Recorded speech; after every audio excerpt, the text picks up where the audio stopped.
Starring All Cars, a copyrighted program created by the Rio Grande Oil Company.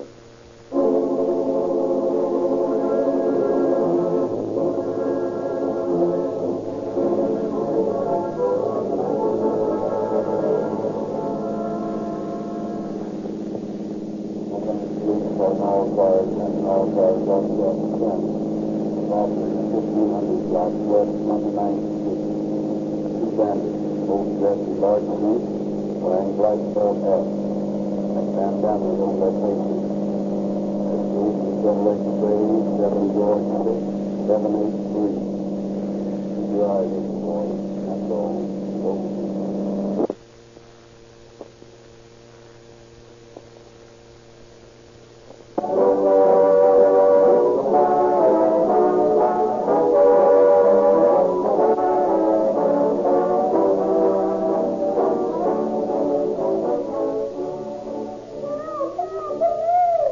Emergency call reaches the police station.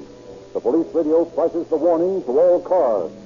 Robbery, 1000 Yucatan Avenue. Woman shooting. Get there quick before the robbers get away. Here's where seconds count. This is the real reason why Rio Grande Cracked gasoline powers more police and emergency cars than any other brand, everywhere it is sold. Every second is precious in answering emergency calls. And the leading cities and counties of the West have satisfied themselves by practical tests that the fastest, most powerful gasoline they can buy is Rio Grande Cracked.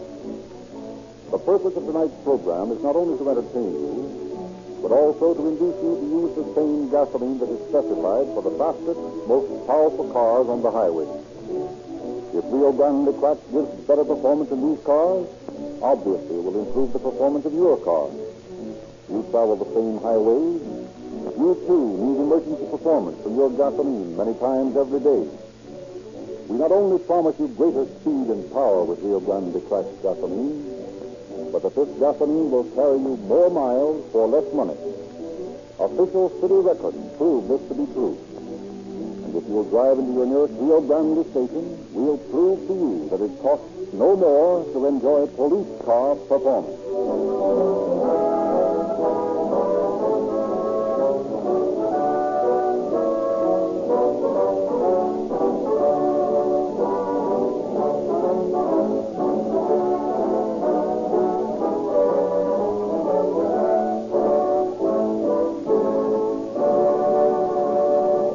Tonight, Chief Davis is with us once more, and I know he has something of interest to say to you. Chief James E. Davis of the Los Angeles Police Department.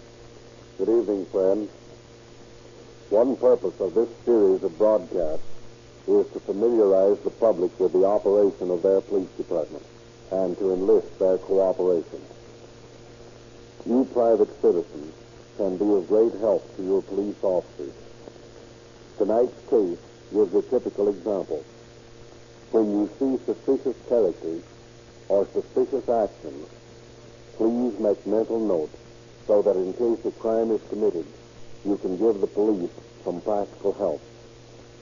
Because an alert young man memorized the license number of a suspicious-looking automobile, the case you're about to hear was broken in a hurry.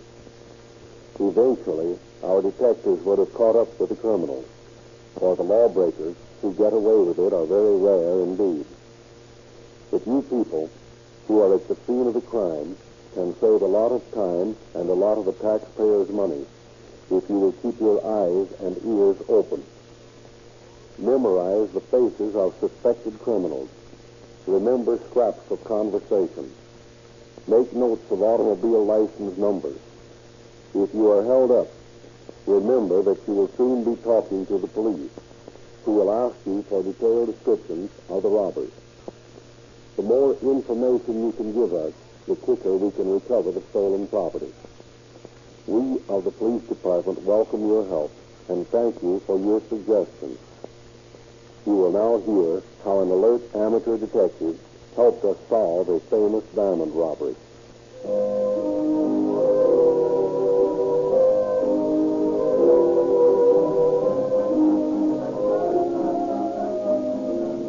We go back for the beginning of tonight's story to the Christmas shopping rush of several years ago. Mr. and Mrs. Abraham Zeminski are paying one of their many visits to a little radio shop near their home on 29th Street. Papa, I think this would make us an elegant piece of furniture. Mama, I'm telling you, it's too big. It costs too much. I'll tell you what I'll do. I'll buy you this one. It's a little smaller, but you can play it louder. No, Papa. This big one would be lovely by the green touch over stuff. Mama, you break me up. I tell you it's too much. Gee, pints of rocks on the dame. You keep in mind on your business. They're your customers. Yeah, but I'm blinded by the ice. And pipe the headlight on the old man's finger. Boy, it's worth a fortune. All right, but you're selling radios. Yeah.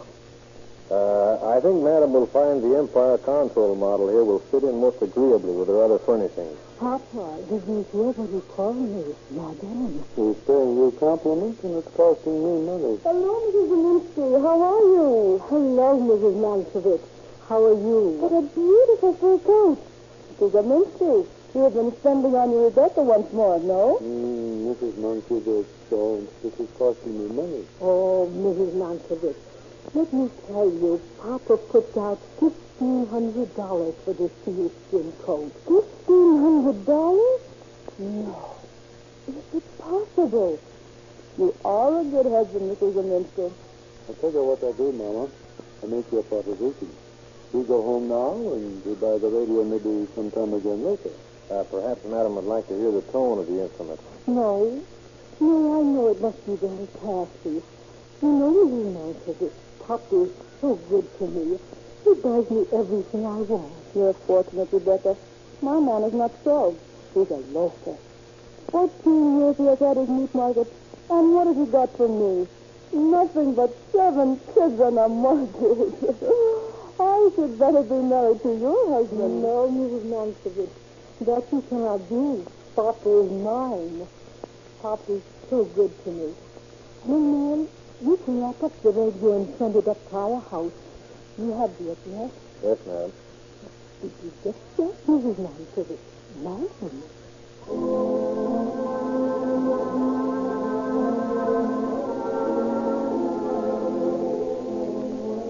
On the next day, Roy beholds the clerk in the radio store installs the new radio for Mr. and Mrs. Zelinsky. Just one more wire to fasten, and you'll be all set, Madam. How nice. That's all it was nice to me. Papa, how you talk. You don't appreciate artistic things. Too long you've worked without getting culture. Now we can enjoy things. There you are, Madam. The tubes are warming up now. Oh, Papa, listen. Music. I hear it. Oh, in Poland it was not so. When we were young. No, but you could hear there that the gardeners play for nothing. There you are, Madam. This dial on the right controls the volume. What's that? It makes it louder or softer. Now, this dial here brings in your station. If it gives you any trouble, let me know. Don't worry, we will. Nice place you got here, Madam. Very tastefully furnished. Do you think so? Maybe you'd like to look around. I just baked some cookies. Would you like some and a drop of wine, maybe? Sure. I don't mind if I do.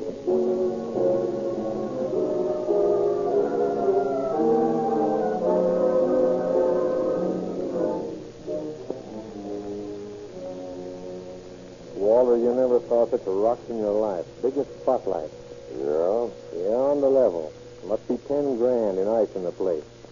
Tough to knock over? Nah, it's a pipe. I've been back there 4 times to service the radio. I dinged it when I put it in so it wouldn't work any too hot. I got the whole layout. Okay. As an old con yourself, you ought to know a good thing when you see it. But this ain't my record. Yeah, I know it's different from safe cracking. It's a crying shame to overlook an easy knockover like this. Yeah, you're right. Well, when do you want to go? Anytime you say. Well, there's no time like now. Okay, pal.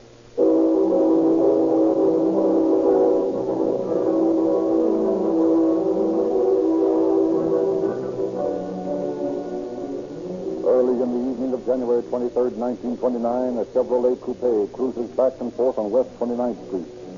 Finally, it comes to a stop, and the driver quickly turns off the lights. It's dark enough now. Let's get going. Okay, just a minute. What's the delay? I gotta get a shot. Hey, what's the big idea? No. Didn't you know I was sunk on this stuff? No. Well, I am. Well, you better lay off sniffing cocaine. We got work to do. Oh, I couldn't do a thing unless I got a load. That's better. Here, you want to try it? No thanks. You ready now? Yeah. Let's go.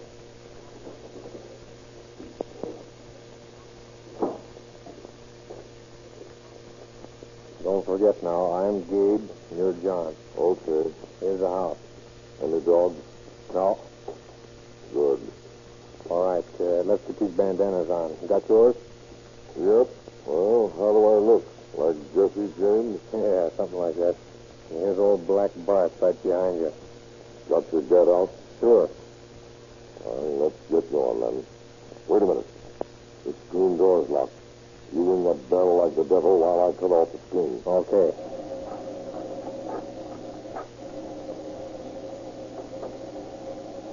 There we are. Oh! Hey, what's the matter? Oh, I cut myself on the screen, but I got it unlocked. Pipe down. Here comes the old guy. Good evening. What can I do for you? Put 'em up and keep 'em up and shut your eyes. What is this, a practical joke? No, it ain't no joke. Now get inside. Easy, Papa.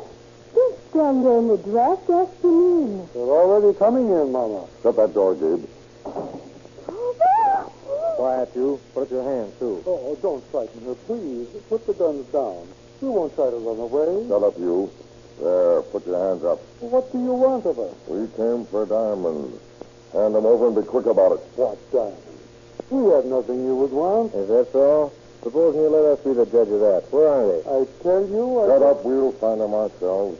Face the wall, you two. Keep them covered, Gabe, while I assist the giant. Okay.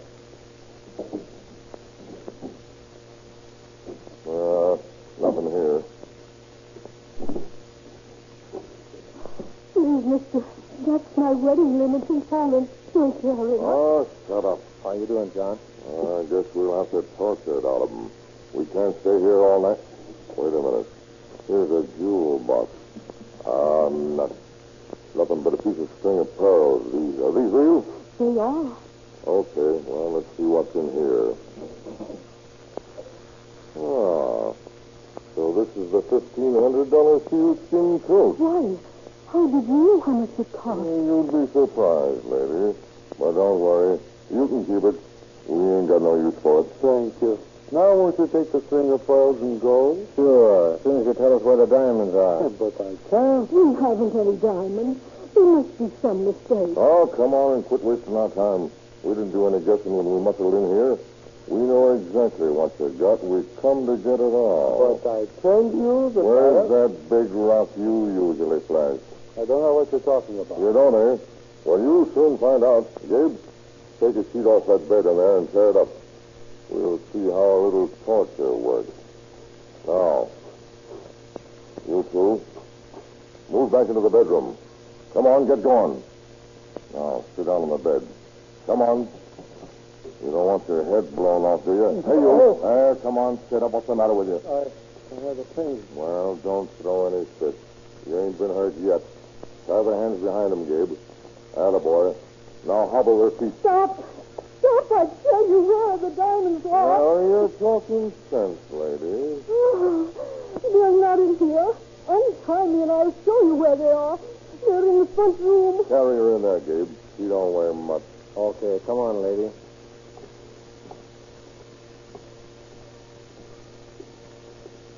Here. They're in the buffet. I'll get them.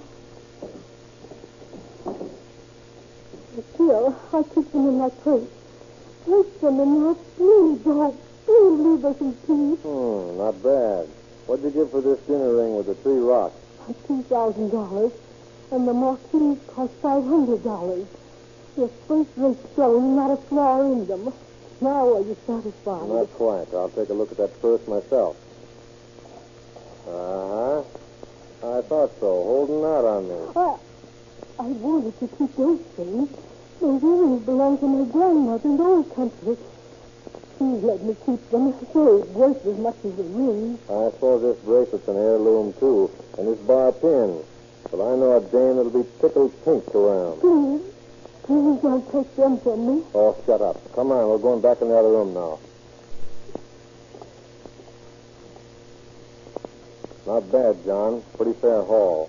I'll just step into the kitchen and make sure she didn't overlook nothing. Well, make it snappy. I'm going to give this bird just 2 minutes to tell me where that big rock of his is. And if he doesn't come through, I'm going to cut it out of him. Can't you see my husband here? This will kill him. Well, if it does, it's his own fault. I came after that ring, and I'm going to get it. What are you going to do with that Now, knife? just you wait and see. Now, my friend, where's that ring? I haven't any ring. Oh, I know better. I'm telling you the truth. See this knife? Give me your feet. Come on, don't pull away, or I'll pull out your one. Now I'm going to cut a chunk at a time out of your feet until you get ready to talk. How's that strike you? Please, mister. Please, don't. Papa, please. Papa, tell them where it is. Ah, that was just a scratch. Now, here's the second cut. Stop. I'll tell you. I thought so. All right, then. Where is it? Under the bed. I threw it under there when I sat down. I thought you were shaking when you said you were sick. Well, you'll find out whether you're telling the truth soon enough. Yeah, here it is, Gabe. Yeah? I got the big rock, all right. It's worth $3,000 if it's worth a penny. You find anything else? No. Well, how about it, folks? Got anything else? Studs, stick pins, anything? No. Honest, you've got it all. He did have a diamond stick pin, but somebody stole it from him on the Jefferson Avenue streetcar. Okay, we got enough now. We'll leave you people tied up. We'll phone the cops after we've left and tell them you've been stuck up. Then they'll come in and tie you. So long.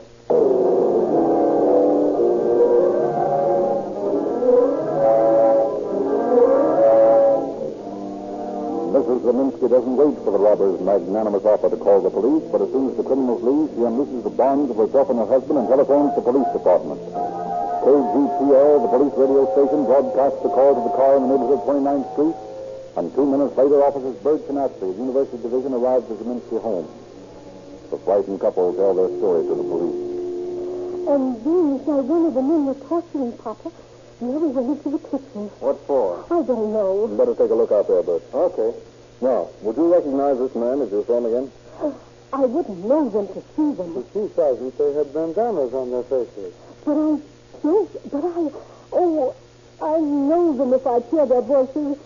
One of them sounded familiar. Didn't you think so, Papa? I couldn't tell. I was too scared. Hey, here's something. What's that? There's 2 rings I found in the kitchen with picture paper over them. Oh, my dinner ring. Oh, my lovely dinner ring. If the guy was in such a hurry looking the stones over, he forgot these. Yes, Papa. I got my dinner ring back. Is that...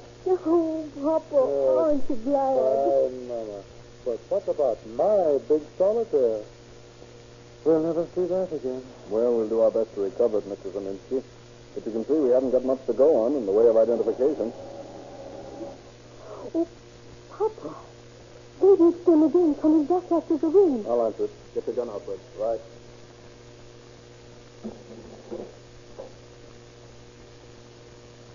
What do you want? Is this the Zeminski home? Oh, hello, Pat. What is it? Oh, did you get held up or something? Yes, Pat, but I'll tell you about it some other time, though. I'm busy now with these officers. I'll tell you about it tomorrow. Well, all right, only I wanted to tell you I happened to see a couple of fellas driving up and down the block about a half an hour ago. What kind of a car? Chevrolet, I think. A coupe. How come you paid any attention to it? Well, they drove by a couple of times, and they sort of looked suspicious, so I thought I'd keep my eye on them. You know, I'm taking a correspondence school course on how to be a detective. You are, eh? Well, maybe you can help us at that. Go on. Well, when I went home for supper, I kept thinking about that car, and it sort of worried me, so I went out again, and sure enough, that car was parked a little ways down the street from Mr. Zeminski's house. Yeah? So what did you do? Well, I stood behind a tree across the street from the house, and I saw the 2 men get out of the car and walk up on Mr. Zeminski's porch. And so before I went back home to finish supper, I sneaked up behind the car, and I took the license number. What? You got the license number of the car? Sure. Yeah, you know, we've got to do things like that now. Detective lessons, get information and so on, you know, without being... Yeah, I know, but what's the license number? Oh, I don't know. Here it is. I've got it written down here. It's the 1929 license, 7G6783. 7 George 6783. Get on the phone, Bert, and give the captain that number. He'll place it in a jiffy. Okay. Kid, you got the makings of a copper. That's mighty fine police work, getting that number.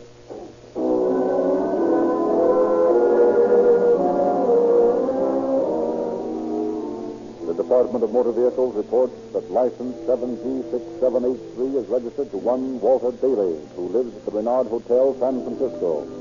Captain Cahill of the robbery detail at Central Headquarters requests the Chief of Police of San Francisco to investigate this man. The next morning, Captain Cahill receives a reply. Good. Kimberly. Sorry. Right? Yeah? Come into the office a minute, will you? Right away, Bill.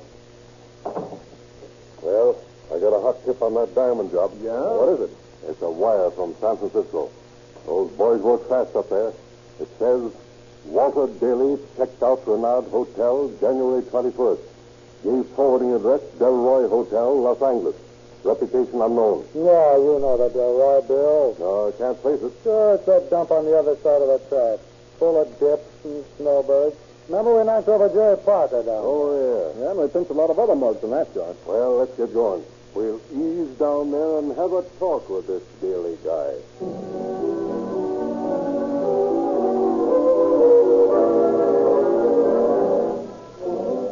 Leaving Pruitt and Sperry's lookouts in the police car, which they have parked half a block away, Cahill and Kimberly enter the hotel. Anything I can do for you, gents? We're looking for Daly. Is he registered here? I don't know. I'll have to telephone Doug. Have we got anybody here by the name of Daly? Yeah, he's in 642. Some men are in the lobby for you, Mr. Daly. Hey, disconnect that thing. You! Yeah, pretty well trained, ain't you? Tipping off a guest. Well, if that's the sort of a joint this is, you're escorting us up to Daly's room personally, mister. Come on, I don't know what you're talking about. Well, you'll find out quick enough. 6th floor. Doggone. What's the big idea of all this strung on them? All right, we don't have to draw pictures, Billy. You're wise to who we are. And if I remember right, I'm wise to who you are. Seems like I've seen you in several show-ups. Oh, yeah? How's about it, Bill? Don't you look familiar? Yeah, he does with that. They are, gentlemen. Too slow. Now, where's 642? Right down the Yeah, and the boys are walking out the back way already. Hey, you guys. We're police officers. Stand up and get back in that room. Go on. Make it terrific. You too. Ah, but I'm the manager of this hotel. I don't care who you are. You're going in there with the other two. All right, Kimberly. Take him down. Yeah. Find anything? No, Dad. Okay. You can put your hands down now. But the first man that makes a move is going to get killed. Now, which one of you is Daly? I'm Daly. All right. That's your suitcase? Yeah. See what he's got in there, Kimberly. No, nothing much. Few clothes. Oh, here's a can or something. Let me see it. What have you been doing with this milk of magnesia, Daly? Been having stomach trouble? Yeah, a little. I've been bothered some lately. Well, that's fine, Daly. Thanks for your information. I happen to know that this stuff you admit is your milk of magnesia is morphine. You know how they'll book you for possession of narcotics? You flat-footed... Now, don't get tough, Daly. That won't do any good. You better just take it easy.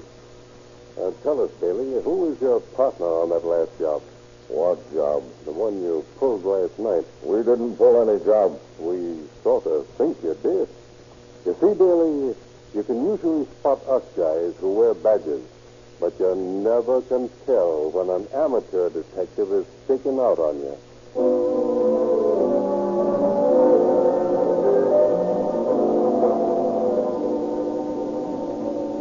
Cahill takes his business to headquarters, leaving Sperry on stakeout at the hotel. The two men are watched closely on the way to the station to prevent them from throwing away any jewels. For an intensive search of the room had failed to reveal the missing diamonds. They are mugged and fingerprinted, and a comparison of records shows that Daly, under many illnesses, had led a life of crime for 30 years, while DeVogue, his partner, is on parole from Folsom, where he was sentenced to serve a term for bank robbery.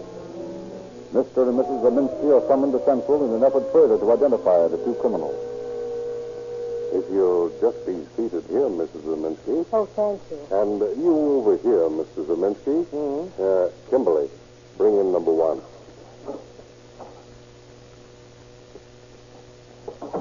Do you folks recognize this man? Papa, that's the nice young gentleman who called me madam. The one I sold at the radio. Yes, I know him. I told you shouldn't have bought that radio, Mama. Hey, what's this all about? I never saw these people before in my life. That's him. That's him. I know him for sure by his voice. What did you do with my diamonds, you young loafer? What is this, a frame-up? I don't know nothing about no diamonds.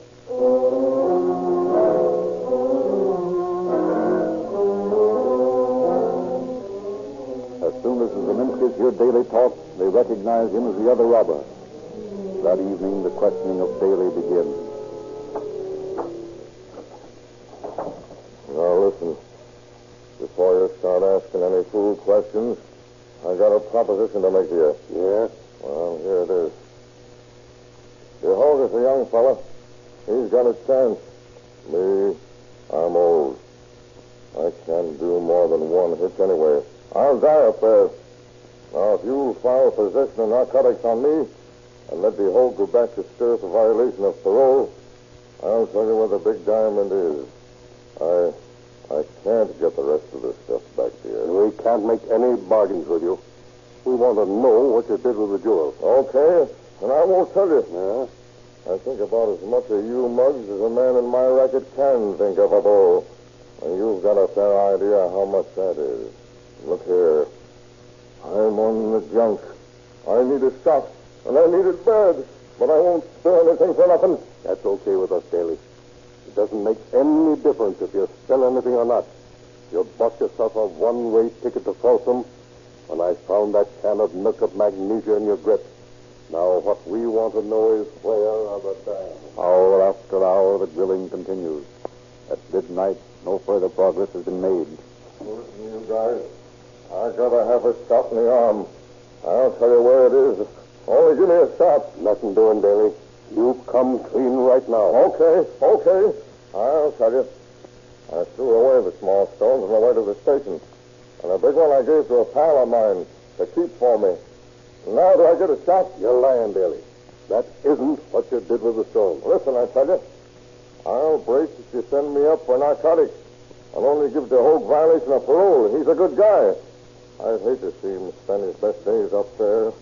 Listen. I'll tell you if you'll give me a shot. Honest, I need it bad. Not a chance. I don't see what you're wasting our time for. We know you did the job.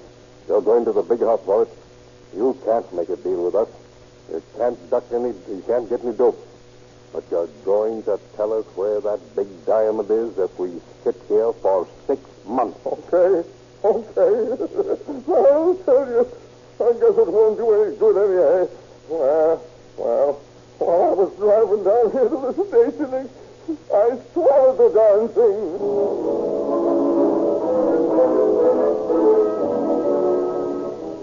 Rushed to the receiving hospital, a stomach pump is applied to the recalcitrant Daly, and the diamond is finally recovered. The next day, Mr. Zeminski calls at Captain Cahill's office for his diamond.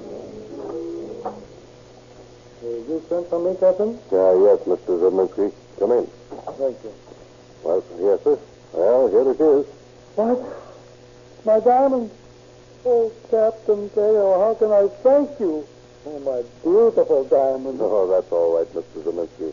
It's all in the day's work, you know. Oh, you couldn't appreciate, Captain, how much this means to me. This diamond represents my life, Captain. For years, I saved all the money I could. Even went without food sometimes, until I could own this stone. But, Captain, where's the ticket? Sorry, Mr. Zeminski. We were unable to reclaim it. No. I can get another setting somehow, but never could I get another diamond.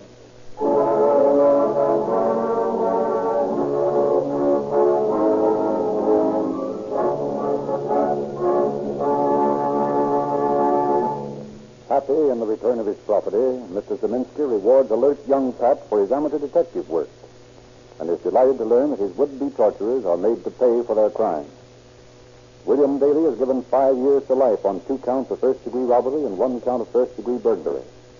And Roy DeHogue is sentenced to Folsom for violation of parole, 2 counts of first-degree robbery, and 1 count of first-degree burglary, throwing 16 years to life.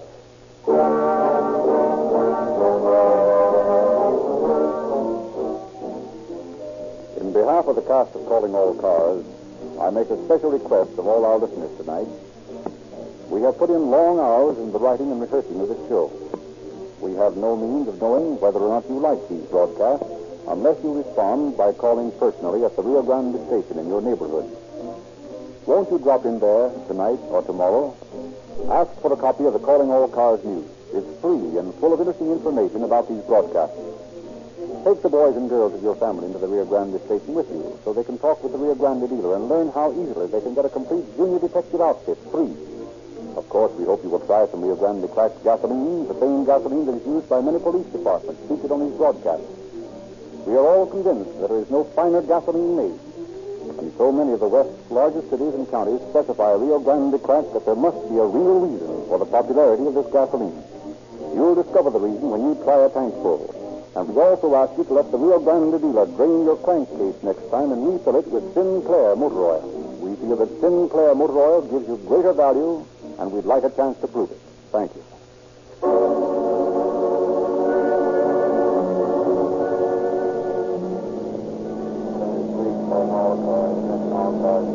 Broadcast 10 back to hold up.